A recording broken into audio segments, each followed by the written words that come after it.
Hello and welcome. I'd hoped to get this video done a little bit sooner, but sadly my lower back said no. So, 2 weeks late, we're making some curry. 2 curries actually, a super basic one and one that is ever so slightly more involved. So, let's get to the ingredients.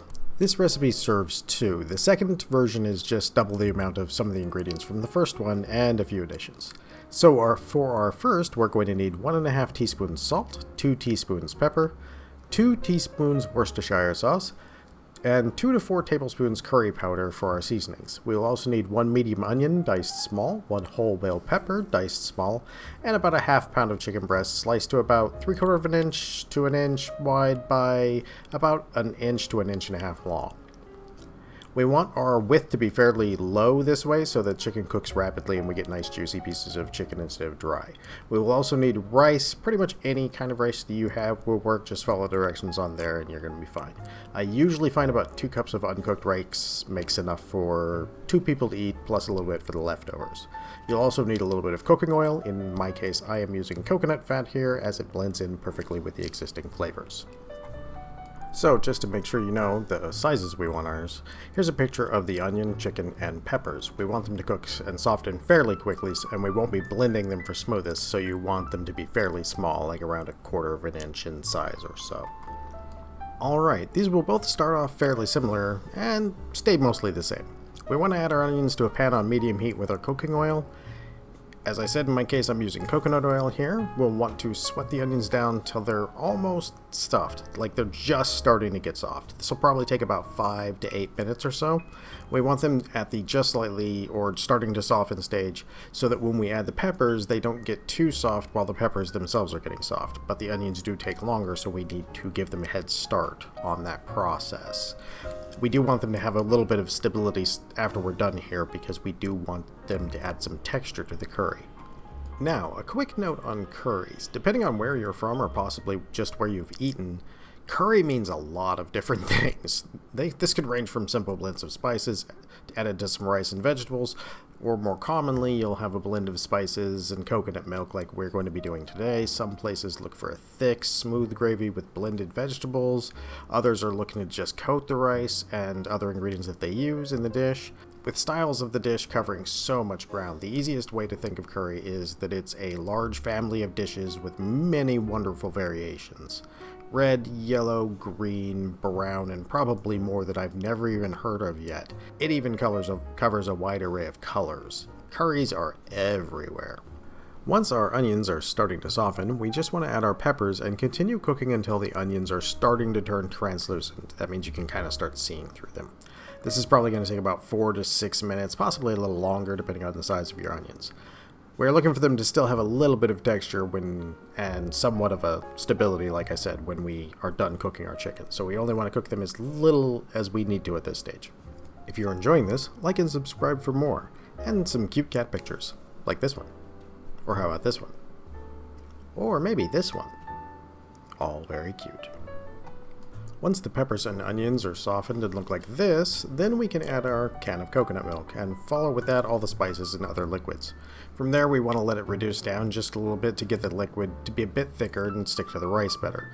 The canned coconut milks are mostly water and coconut. Some do have stabilizers in them and other stuff besides that. My recommendation when getting your coconut milk is to grab the one with the fewest ingredients that are not coconut or water. This is going to give you the cleanest taste and the best results. So, before we add our chicken, we want to taste for spice levels after it's thickened up enough. The curry powder I used was actually a different brand than what I normally use, so I started with my normal 2 tablespoons and adjusted from there. This one actually needed about 2 teaspoons more curry powder, and I added a bit more salt and a touch of turmeric and paprika since they didn't stand out quite enough in this blend for my tastes. So, once you are happy with your gravy's thickness and the seasoning, we want to add our chicken. Now, since we cut it thin on the one side, it'll cook probably in about 3 to 6 minutes, depending on your pan and burner. I tend to go a bit more, so about the 4 to 5 minute side, since it lets the outer layer of the chicken absorb just a little bit more of the flavor of the gravy. But I do find that much more than that, and the vegetables will start to fall apart quickly to mush. Once we are happy with the chicken, we are ready to put it on our rice and serve. So, this one's actually fairly quick to make if you cut your onions and peppers first, and while they get softened in the pan, you can prep the rest of the ingredients such as measuring the spices and prepping our chicken and cutting that. This ends up shifting about 5+ minutes of our prep time into overlap with the cook time, and that actually shaves a decent chunk of time off the total time you actually need to be in the kitchen making this meal. I'd say around 40 minutes roughly is how long this version will take you. Now, for our second, we will need a few more ingredients. In this case, we will be using 2 onions instead of 1, and a can of diced green chili peppers, and a tablespoon of lime juice. It will not add much to the cost, but it is going to add about 30 to 40 minutes of extra cooking time, so it is more of a time commitment. So, for this one, we'll be starting like the last with our oil and onions. The temperature of the pan is also the same at medium heat. I used about a tablespoon of coconut oil. Then, like the last one, we wanted to give it some time to soften with just the onions and loosen up some of the moisture before we add the bell peppers. This jumpstarts our onions since the bell peppers are going to lose a ton of moisture. In this version, we need a bit more of a jumpstart than the last version to make the onions lose as much moisture as possible. I took about 15 minutes just to soften the onions in this one compared to 8 in the previous. It's almost twice as long. This is where a lot of the extra flavor is going to come out by bringing out almost the maximum amount of flavor from the vegetables. We're going to be bringing our onions to just the verge of caramelization, and while doing that, we're going to super intensify the fruitiness of the peppers. Combining that with both getting sweeter when reduced, it's going to bring the spice level from the peppers down a little bit and reduce that heat level down, so we end up with a spice level just a bit above mild. Not too terribly hot, but it is there. Once your onions look like this, we add our bell pepper, and we're going to want to continue to sweat them down for a fairly large chunk of time. We're taking this from 10 minutes in the previous recipe all the way up to 25 minutes. So while that slowly reduces in size, let's look at why you might want to make both of these versions. If you happen to be a fairly new cook, or maybe not have experimented too much in the kitchen and normally just follow regular recipes, this is a set of recipes that shows how dramatically different 2 dishes can taste with almost the same ingredients.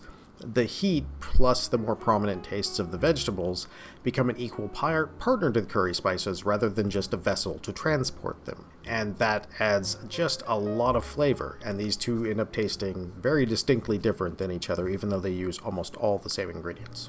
I derped a little and my camera ran out of batteries, so jumping ahead to when the onions and pepper mixture had looked just like it was absolutely ready. We want to add our coconut milk and the rest of our liquids and spices. Just like last time, we only need to dump it in and get it nice and mixed together. Basically keep stirring until the color is pretty much the same throughout the entire sauce. Then we just need to stir it a bit every few minutes while we reduce the coconut milk down to a nice medium thick gravy. As with the last one, taste and adjust any of your spices. That way you can know if they're as potent as you would like them, and then we can add the chicken. I ended up adding about the same spices to this one as I did the last one.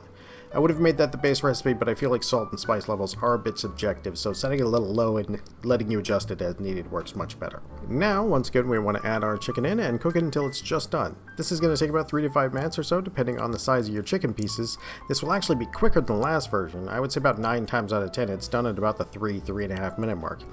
This is because the slightly thicker gravy holds onto the heat really well, but it also gives it up very readily when being stirred.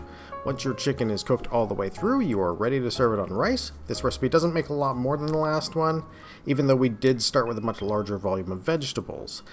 That was because all the moisture we cooked off, so it might be enough to serve 4 or maybe 3 people with a little bit of hunger. And we are done with 2 different curries, both fairly inexpensive and both absolutely full of flavor. As mentioned, if you make these two fairly close to each other, you can really see how much a difference can be made with just a few changes. This also illustrates why any reviews you read that substitute a bunch of ingredients are completely unreliable. Since it takes so little to change things in a fairly dramatic way, those little substitutions add up fast. So, thank you all for watching, and again, if you enjoyed this and are not already subscribed, subscribe for more like this. And as always, have a great day and a great meal.